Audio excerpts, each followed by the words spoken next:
Long ago, people lived happily under the rule of a kind king.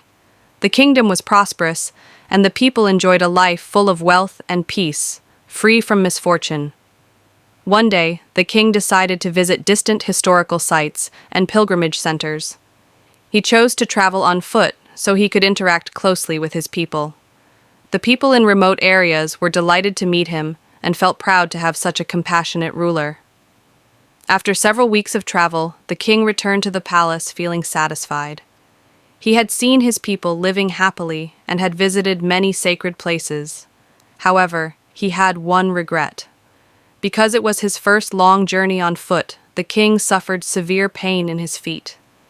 He complained to his ministers that the roads were rough and full of stones. He could hardly bear the discomfort. He also worried about his people, who had to walk those roads every day. Determined to solve the problem, the king ordered his servants to cover all the roads in the kingdom with leather so that everyone could walk comfortably. The ministers were shocked.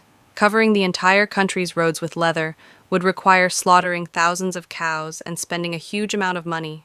At last, a wise minister stepped forward and said he had a better idea. Curious, the king asked him to explain. The minister replied, "Instead of covering all the roads with leather, why not simply cut a piece of leather to cover your feet?" The king was surprised by the simplicity of the suggestion.